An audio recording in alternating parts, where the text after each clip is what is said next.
ನಗರದಲ್ಲಿರುವ ಒಂದು ಸಣ್ಣ ಬೀದಿ. ಆ ಬೀದಿಯ ಮೂಲೆಯಲ್ಲಿ ಒಂದು ಸಣ್ಣ ತಳ್ಳುಗಾಡಿ. ಆ ಗಾಡಿಯಲ್ಲಿ ಮೆಣಸಿನಕಾಯಿ ಬಜ್ಜಿ ಬೋಂಡನ ಹಾಕ್ತಾ ಇದ್ಲು ಗೀತಾ.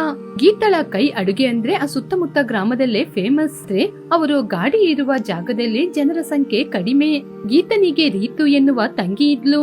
ಕಾಲೇಜಿನ ವಿದ್ಯಾಭ್ಯಾಸವನ್ನು ಪೂರ್ತಿ ಮಾಡಿ ತನ್ನ ಅಕ್ಕನಿಗೆ ಸಹಾಯ ಮಾಡ್ತಿದ್ಲು. ಗೀತನಿಗೆ ಸಣ್ಣ ವಯಸ್ಸಿನಿಂದ ಹೊಸದಾಗಿ ಏನಾದ್ರೂ ಮಾಡ್ಬೇಕು ಎನ್ನುವ ಭಾವನೆ. ಒಂದು ದಿನ ಸಂಜೆ ಗೀತಾ ಬಜ್ಜಿಯನ್ನು ಮಾಡ್ತಾ ಇದ್ಲು. ರೀತು ಪಕ್ಕದಲ್ಲೇ ಕೂತ್ಕೊಂಡು ಕಸ್ಟಮರಿಗೋಸ್ಕರ ಕಾಯ್ತಾ ಇದ್ಲು. ಅಕ್ಕ, ನಾವಿಲ್ಲಿ ಗಾಡಿ ಹಾಕಿ 1 ಗಂಟೆ ಸಮಯ ಆಯ್ತು, ಆದ್ರೆ ಇದುವರೆಗೂ ಯಾರು ಬರ್ಲಿಲ್ಲ. ನಾವು ಮಾಡಿದ ತಿಂಡಿಯೂ ಹಾಗೇನೆ ಇದೆ, ಗಾಳಿಗೆ ಎಣ್ಣೆ ಕೂಡ ಬಿಸಿ ಆರ್ತಾ ಇದೆ. ಏನ್ ಮಾಡುದು ರೀತು? ನಮ್ ಗಾಡಿ ಇರುವ ಸ್ಥಳ ಅಂತದ್ದು. ಜನರು ಬರುವಂತಹ ಸ್ಥಳದಲ್ಲಿ ಇದ್ರೆ ಯಾರಾದ್ರೂ ಒಬ್ರು ಬರ್ತಾ ಇರ್ತಾರೆ. ನಮ್ಮ ಅಕ್ಕಪಕ್ಕದ ಮನೆಯವರೇ ಬರ್ತಾರೆ, ಅವ್ರಿಗೂ ಕೂಡ ಪ್ರತಿದಿನ ಬಜ್ಜಿ ತಿನ್ಬೇಕು ಅಂತ ಅನ್ಸ್ಬೇಕಲ್ವಾ? ಅಕ್ಕ, ಹೀಗೆ ಆದ್ರೆ ನಮ್ಮ ವ್ಯಾಪಾರ ಅಷ್ಟೇ. ನಿಮ್ಮ ಕೈ ರುಚಿ ಚೆನ್ನಾಗಿದೆ. ನಿಮ್ಮ ಕೈ ರುಚಿಯಲ್ಲಿ ಬಜ್ಜಿ ತಿಂದ್ರೆ ಅವ್ರು ನಿನ್ಗೆ ಫಿದಾ ಆಗ್ಬೇಕು. ನಾವೇ ಜನರಿರುವ ಸ್ಥಳಕ್ಕೆ ಹೋಗದೆ ಈ ಸಣ್ಣ ಸಂದಲ್ಲಿ ವ್ಯಾಪಾರ ಮಾಡಿದ್ರೆ ಏನಕ್ಕ ಲಾಭ? ಇದು ಸಾಧ್ಯ ಇಲ್ಲಕ್ಕ. ನಾವು ಖಂಡಿತ ಏನಾದ್ರೂ ಮಾಡ್ಲೇಬೇಕು. ಜನ ಇರುವ ಸ್ಥಳಕ್ಕೆ ಹೋಗ್ಬೇಕು ಅಂದ್ರೆ ನಾವು ಅಷ್ಟು ದೂರ ನಮ್ ಗಾಡಿನ ತಳ್ಕೊಂಡೇ ಹೋಗ್ಬೇಕಲ್ವಾ? ಸರಿ, ಅಂಗಡಿಯ ಮುಂದೆ ಎಲ್ಲಾದ್ರೂ ನಿಲ್ಸೋಣ ಅಂದ್ರೆ ನಮ್ಮ ಗಾಡಿನ ಇನ್ನೊಬ್ಬರ ಅಂಗಡಿ ಮುಂದೆ ನಿಲ್ಸಿದ್ರೆ ಯಾರಾದ್ರೂ ನೋಡ್ಕೊಂಡು ಸುಮ್ನೆ ಇರ್ತಾರ ಹೇಳು? ಅದಕ್ಕೇನೆ ನಾವು ಏನಾದ್ರೂ ಆಲೋಚನೆ ಮಾಡ್ಬೇಕಕ್ಕ. ಹೀಗೆ ಇದ್ರೆ ಏನು ಸಾಧ್ಯವಿಲ್ಲ. ತಂದೆ ಹೋದ್ಮೇಲೆ ನಾವು ಪಡ್ತಾ ಇರುವ ಕಷ್ಟ ನಮ್ಗ್ ಚೆನ್ನಾಗ್ ಗೊತ್ತಿದೆ. ನಾವು ಜನರು ಬಂದಿಲ್ಲ ಅಂತ ನಾವು ಇದೇ ಮೂಲೆಯಲ್ಲಿ ಗಾಡಿನ ಇಟ್ಕೊಂಡಿದ್ರೆ ಏನು ಸರಿಯಾಗಲ್ಲ. ಅದಿನ ಗೀತಾಳ ಬಜ್ಜಿ ಅಂಗಡಿ ವ್ಯಾಪಾರ ಚೆನ್ನಾಗಿ ನಡೀಲಿಲ್ಲ. ಅಕ್ಕ ತಂಗಿಯರಿಬ್ಬರು ಇನ್ನು ಏನು ಮಾಡಲು ಸಾಧ್ಯವಾಗದೆ ಹೊರಟು ಮನೆಗೆ ಹೋದ್ರು. ಮನೆಗೆ ಹೋಗಿ ಊಟ ಮಾಡ್ಕೊಳ್ತಾ ಹೀಗೆ ಮಾತಾಡ್ತಾ ಇದ್ರು. ಅಕ್ಕ, ನನಗೆ ಒಂದು ಆಲೋಚನೆ ಬಂದಿದೆ. ನಾವು ಟ್ರಾವೆಲಿಂಗ್ ಕ್ಯಾಂಟೀನ್ ಆರಂಭಿಸಿದ್ರೆ ಅದೊಂದು ವ್ಯಾನ್ ತರ. ಅದ್ರಲ್ಲಿ ಅಡಿಗೆ ಮಾಡಿ ಎಲ್ ಬೇಕಾದ್ರೂ ತಗೊಂಡೋಗಿ ವ್ಯಾಪಾರ ಮಾಡ್ಬೋದು. ಜನರು ಎಲ್ಲೆಲ್ಲಿದ್ದಾರೆ ಅಲ್ಲಿಗೆ ತಗೊಂಡೋಗ್ಬೋದು.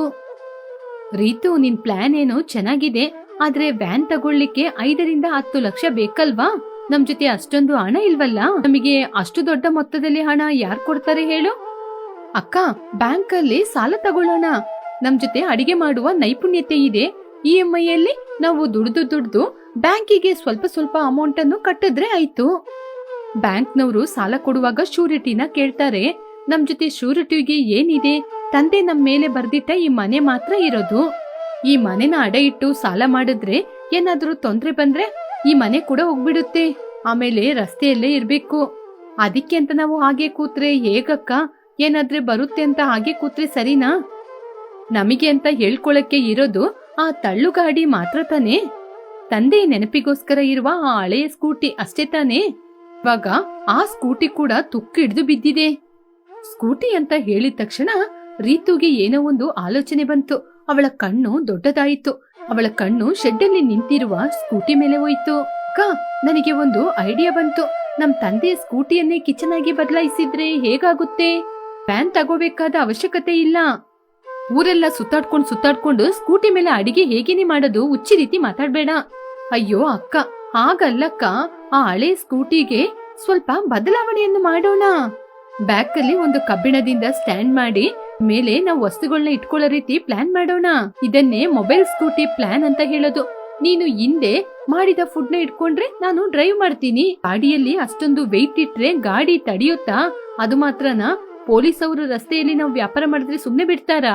ಅದೆಲ್ಲ ನಾನ್ ನೋಡ್ಕೋತೀನಿ ಅಕ್ಕ.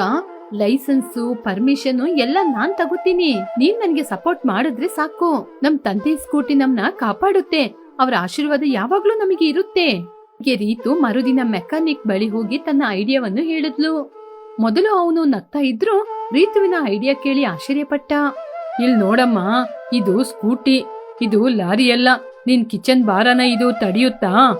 ನೀವು ಗಾಡಿಯ ಹಿಂದ್ಗಡೆ ಎಕ್ಸ್ಟ್ರಾ ಸ್ಟಾಕ್ ಅಬ್ಸರ್ವ್ಸ್ ನ ಇಡಿ. ಸ್ಟ್ರಾಂಗ್ ಕಬ್ಬಿಣದಲ್ಲಿ ಫ್ರೇಮ್ ಮಾಡಿ ನಾವು ಕಿಚನ್ ವಸ್ತುಗಳನ್ನ ಅಲ್ಲೇ ಇಟ್ಕೋಬಹುದು. ಇದು ನಮ್ ತಂದೆ ಸ್ಕೂಟಿ.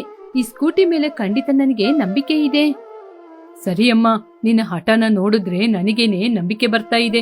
ಆದ್ರೆ ಒಂದ್ ಕಂಡೀಷನ್, ನೀನು ಈ ಗಾಡಿಯಲ್ಲಿ ತುಂಬಾ ಸ್ಪೀಡ್ ಆಗಿ ಮಾತ್ರ ಹೋಗ್ಲೇಬಾರ್ದು.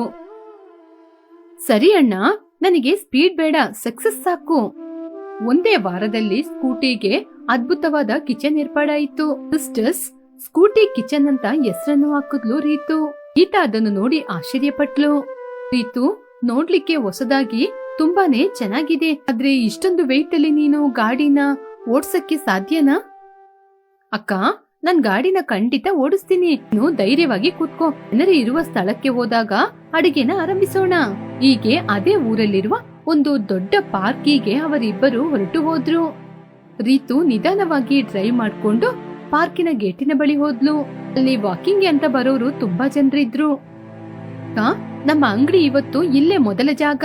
ಬಿಸಿ ಬಿಸಿ ಇಡ್ಲಿ ಹಾಗೆ ಸಾಂಬಾರ್ ಚಟ್ನಿನ ಬೇಗ ರೆಡಿ ಮಾಡು. ಗೀತಾ ಸ್ಕೂಟಿಯ ಹಿಂದೆ ಇರುವ ಕಿಚನ್ ಅನ್ನು ಓಪನ್ ಮಾಡಿದ್ಲು. ಬಿಸಿ ಬಿಸಿ ಇಡ್ಲಿ ಇಟ್ಲು. ಅಡಿಗೆಯ ಸುವಾಸನೆ ಪಾರ್ಕ್ ಎಲ್ಲ ಹರಡಿತು. ಪಾರ್ಕಿಗೆ ವಾಕಿಂಗ್ಗೆ ಅಂತ ಬಂದಿದ್ದ ಸೂರ್ಯರಾವ್ ಅಕ್ಕ ತಂಗಿಯ ಹೋಟೆಲ್ ಅನ್ನು ನೋಡಿ ಅಲ್ಲೇ ನಿಂತ್ರು. ಏನಮ್ಮ ಇದು, ಸ್ಕೂಟಿ ಮೇಲೆ ಟಿಫಿನ್ ಸೆಂಟರಾ? ತುಂಬಾ ಚೆನ್ನಾಗಿದೆ ಐಡಿಯಾ. ಎಲ್ಲೋ ಫಾರಿನಲ್ಲಿ ಇರುವ ರೀತಿ ಇದೆ. ಒಂದು ಪ್ಲೇಟು ಇಡ್ಲಿ ಕೊಡಮ್ಮ. ಸರ್, ಚಟ್ನಿಯಲ್ಲಿ ಬಿಸಿ ಬಿಸಿ ಇಡ್ಲಿನ ತಿನ್ನಿ. ಹಬ್ಬಾ, ಈ ಇಡ್ಲಿ ಎಷ್ಟೊಂದು ರುಚಿಯಾಗಿದೆ. ಹೋಟೆಲಲ್ಲಿ ತಿನ್ನುವ ತರನೇ ಇಲ್ಲ, ಮನೆ ಅಡಿಗೆ ರೀತಿ ಇದೆ. ಹಿಡುವಳಿ ಕಡಿಮೆ, ಲಾಭ ಅಧಿಕ. ಈ ಐಡಿಯಾ ಯಾರ್ದಮ್ಮ? ನಂದೇ ಸರ್. ನನ್ನ ಅಕ್ಕ ಅಡಿಗೆ ತುಂಬಾ ಚೆನ್ನಾಗಿ ಮಾಡ್ತಾಳೆ. ಆ ರುಚಿನ ಜನರಿಗೆ ಸೇರಿಸ್ಬೇಕು ಅಂತ ನಾನು ಈ ಪ್ಲಾನ್ ಮಾಡಿದೆ. ವೆರಿ ಗುಡ್ ಅಮ್ಮ, ಆಲ್ ದ ಬೆಸ್ಟ್. ನಾಳೆ ನನ್ನ ಫ್ರೆಂಡ್ಸ್ನ ಕೂಡ ಈ ಅಂಗಡಿಗೆ ಕರ್ಕೊಂಡ್ಬರ್ತೀನಿ. ಬೆಳಿಗ್ಗೆ 9 ಗಂಟೆಗೆಲ್ಲ ಅವರು ತಂದಿದ್ದ ಎಲ್ಲವೂ ಖಾಲಿ ಆಯಿತು. ರೀತು ಗಲ್ಲ ಪೆಟ್ಟಿಗೆಯಲ್ಲಿ ಹಣವನ್ನು ನೋಡಿ ಸಂತೋಷ ಪಟ್ಲು. ನೋಡ್ದ ಅಕ್ಕ, ನಾವು ಆ ಸಂದಿನಲ್ಲಿ ಒಂದು ದಿನವಿಡೀ ಸಂಪಾದನೆ ಮಾಡುವ ಹಣವನ್ನು ಈ ಜಾಗದಲ್ಲಿ 3 ಗಂಟೆಯಲ್ಲಿ ಸಂಪಾದನೆ ಮಾಡಿದೀವಿ. ನೋಡ್ದ ಅಕ್ಕ, ಪ್ಲೇಸ್ ಇಂಪಾರ್ಟೆಂಟ್. ಹೌದು ರೀತು, ಇವಾಗ ನಿನ್ನ ಐಡಿಯಾ ಮೇಲೆ ನನಗೆ ನಂಬಿಕೆ ಬಂದಿದೆ. ರೀತು, ನಮ್ಮ ಈ ಸ್ಕೂಟಿನೇ ನಮಗೆ ಅನ್ನ ಕೊಡೋದು. ತಂದೆಯ ಆಶೀರ್ವಾದ ನಮಗೆ ಯಾವಾಗ್ಲೂ ಇರುತ್ತೆ. ಇನ್ನು ಮಧ್ಯಾಹ್ನ ಸಿಟಿಯಲ್ಲಿರುವ ದೊಡ್ಡ IT ಕಂಪನಿಯ ಮುಂದೆ ಅವರ ಸ್ಕೂಟಿಯನ್ನು ಪಾರ್ಕ್ ಮಾಡಿದ್ರು. ಅವಾಗ್ಲೇ ಎಂಪ್ಲಾಯ್ಸ್ ಎಲ್ಲ ಊಟಕ್ಕೋಸ್ಕರ ಹೊರಗಡೆ ಬಂದ್ರು. ಅವರೆಲ್ಲ ತುಂಬಾ ಅರ್ಜೆಂಟ್ ಅಲ್ಲಿದ್ರು. ಅಕ್ಕ, ಇಲ್ಲೇ ಬೇಗ ಬೇಗ ಪ್ಯಾಕೆಟ್ ನ ರೆಡಿ ಮಾಡು. ಊಟ, ಸಾಂಬಾರ್, ಪಲ್ಯ ಅಂತ ರೆಡಿ ಮಾಡು. ಅವರಿಗೆ ಸಮಯ ತುಂಬಾ ಕಡಿಮೆ. ಅಲ್ಲಿ ಬಂದಂತಹ ಎಂಪ್ಲಾಯ್ಸ್ ಎಲ್ಲ ಸ್ಕೂಟಿಯಲ್ಲಿ ಕ್ಯಾಂಟೀನ್ ನೋಡಿ ಆಶ್ಚರ್ಯಪಟ್ಟು ಕೆಲವರು ಫೋಟೋ ತಗೊಂಡ್ರು. ಇಲ್ಲಿ ನೋಡಿ ಸಿಸ್ಟರ್, ಸ್ಕೂಟೀಸ್ ಕಿಚನ್ ಎಷ್ಟೊಂದು ಮಾಡರ್ನ್ ಆಗಿದೆ ಅಲ್ವಾ? ಎಷ್ಟಮ್ಮ ಊಟಕ್ಕೆ? ಒಂದ್ ಪ್ಲೇಟು 60 ರೂಪಾಯಿ. ಇದು ಮನೆ ಊಟ.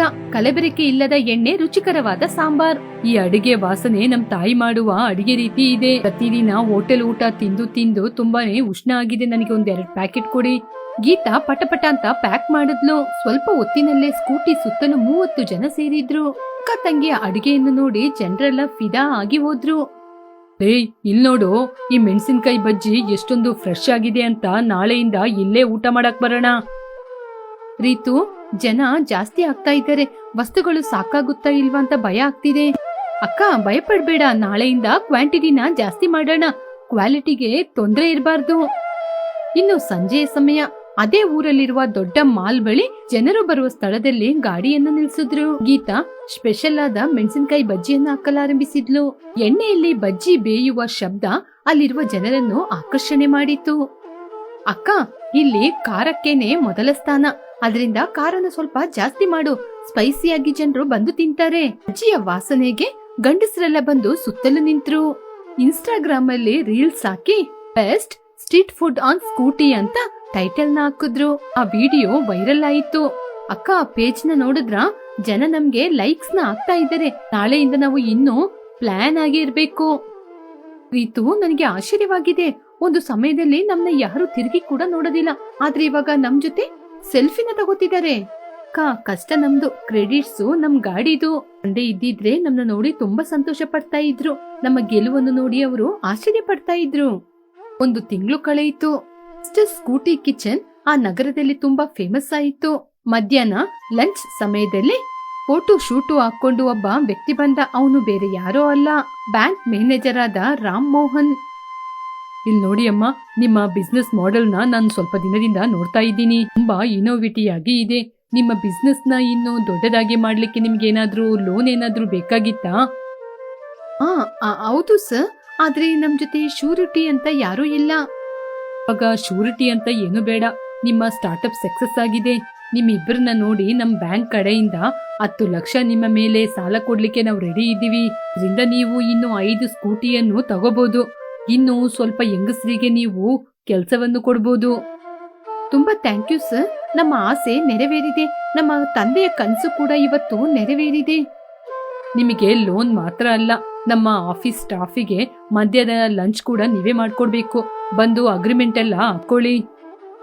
ರೀತು ಕೇಳ್ದ, 10 ಲಕ್ಷ ಲೋನ್, ಅದ್ರ ಜೊತೆಗೆ ಕಾಂಟ್ರಾಕ್ಟ್ ಕೂಡ ನಂಬಕ್ಕೆ ಆಗ್ತಿಲ್ಲ. ಅಕ್ಕ, ಇದೆಲ್ಲ ಜಸ್ಟ್ ಆರಂಭ ಮಾತ್ರ. ನಾವು ಇನ್ನು ಎಷ್ಟು ಎತ್ತರಕ್ಕೆ ಹೋಗ್ತೀವಿ ನೋಡು. ಸ್ವಲ್ಪ ದಿನಗಳ ನಂತರ ಆ ಸಿಟಿಯಲ್ಲಿ 5 ಪ್ರಧಾನ ಸ್ಥಳದಲ್ಲಿ 5 ಸ್ಕೂಟಿ ಕಿಚನ್ ಅನ್ನು ಆರಂಭಿಸಿದ್ರು. ಗೀತಾ ಇವಾಗ ಮಾಸ್ಟರ್ ಚೆಫ್ ಆಗಿ ಫುಡ್ ಅನ್ನು ಪರಿಶೀಲನೆ ಮಾಡಿದ್ರೆ, ಮ್ಯಾನೇಜಿಂಗ್ ಡೈರೆಕ್ಟರ್ ಆಗಿ ಬಿಸ್ನೆಸ್ ನ ಮ್ಯಾನೇಜ್ ಮಾಡ್ತಿದ್ಲು. ಸಾಫ್ಟ್ವೇರ್ ಕಂಪನಿಯವರು ಎಂಪ್ಲಾಯೀಸ್ ನ ಫುಡ್ಡಿಗೋಸ್ಕರ ಇವ್ರ ಜೊತೆ ಟೈಅಪ್ ಆದ್ರು. ಆ ದಿನ ರಾತ್ರಿ ಅಕ್ಕ ತಂಗಿಯರಿಬ್ಬರು ಮನೆ ಹೊರಗಡೆ ಕೂತ್ಕೊಂಡು ಮಾತಾಡ್ತಾ ಇದ್ರು. ರೀತು, ಒಂದು ಸಮಯದಲ್ಲಿ ನಮ್ ತಂದೆಯ ಹಳೆ ಸ್ಕೂಟಿಯನ್ನು ಇಟ್ಟು ನಾವು ವ್ಯಾಪಾರಕ್ಕೆ ಇಳ್ದು, ಇವಾಗ 50 ಹೆಂಗಸರು ನಮ್ ಕೈ ಕೆಳಗೆ ಕೆಲಸ ಮಾಡ್ತಿದ್ದಾರೆ. 50 ಹೆಂಗಸರು ನಮ್ ಕೈ ಕೆಳಗೆ ಕೆಲಸ ಮಾಡೋದ್ರಿಂದ ಅವರ ಜೀವನ ಕೂಡ ತುಂಬಾನೇ ಚೆನ್ನಾಗಿದೆ. ಅಕ್ಕ, ಆಲೋಚನೆ ಚಿಕ್ಕದಾದ್ರೂ ನಾವು ಮಾಡೋ ಕೆಲಸದಲ್ಲಿ ನಿಜಾಯಿತಿ ಇದ್ರೆ ನಾವು ಆಕಾಶ ಎತ್ತರಕ್ಕೆ ಬೆಳೆದು ಹೋಗ್ತೀವಿ. ನಮ್ಮ ಸ್ಕೂಟಿ ಇವಾಗ ಈ ಸಿಟಿಯಲ್ಲಿ ದೊಡ್ಡ ಕಿಚನ್, ಮೊನ್ನೆ ನಾವು ನೋಡ್ದಲ್ಲ ದೊಡ್ಡ ಕಾರ್, ಇವಾಗ ನಮ್ಮ ಸ್ವಂತ ಆಗುತ್ತೆ. ಕಾರ ಬೇಡ ರೀತು, ನಮ್ಮ ತಂದೆಯ ಸ್ಕೂಟಿಯೇ ನಮಗೆ ಅದೃಷ್ಟದ ಚಕ್ರ. ತುಂಬಾ ಚೆನ್ನಾಗಿ ನಾವು ಮಾಡಿಫೈ ಮಾಡಿದೀವಿ. ನಿಜನೇ ಅಕ್ಕ, ನಾವು ಮಾಡುವ ಕೆಲ್ಸದ ಜೊತೆ ಹಠನೆ ದೊಡ್ಡದು ಅಂತ ನಿರೂಪಿಸಿದೀವಿ. ನಮ್ನ ಲೋಕಲ್ ಚಾನೆಲ್ಸ್ ಅವರು ಬಂದು ಇಂಟರ್ವ್ಯೂ ಮಾಡ್ತಾರಂತೆ. ನೀನು ರೆಡಿಯಾಗಿರು. ಅಕ್ಕ ತಂಗಿಯರಿಬ್ಬರು ಒಬ್ಬರನ್ನೊಬ್ಬರು ತಬ್ಬಿಕೊಂಡು ತುಂಬಾ ಸಂತೋಷವಾಗಿ ಇದ್ರು. ಶೆಡ್ಡಲ್ಲಿ ತುಕ್ಕು ಹಿಡಿದು ಬಿದ್ದಿದ್ದ ಆ ಹಳೆಯ ಸ್ಕೂಟಿ ಇವಾಗ ಅವರಿಗೆ ಆಧಾರವಾಗಿತ್ತು. ಆದ್ರೆ ಆ ನಗರದಲ್ಲಿ ಎಲ್ಲರ ನೋಟ ಇವರ ಮೇಲೇನೆ ಇತ್ತು. ಈ ಕತೆ ಮೂಲಕ ನಾವು ತಿಳಿದುಕೊಳ್ಳಬೇಕಾದ ವಿಷಯ ಏನಂದ್ರೆ, ಪರಿಸ್ಥಿತಿಗಳು ನಮಗೆ ತಕ್ಕಂತೆ ಇಲ್ಲದಿದ್ರು ಇರುವುದರಲ್ಲಿ ನಾವು ಹೊಸದಾಗಿ ಆಲೋಚನೆ ಮಾಡಿದ್ರೆ ನಮಗೆ ವಿಜಯ ಖಂಡಿತ. ಇದ್ರೆ ಕಷ್ಟಕ್ಕೆ ತಕ್ಕ ಫಲ ಸಿಗುತ್ತೆ, ಇದ್ರೆ ಖಂಡಿತವಾಗಿ ಮಾರ್ಗ ಸಿಗುತ್ತೆ.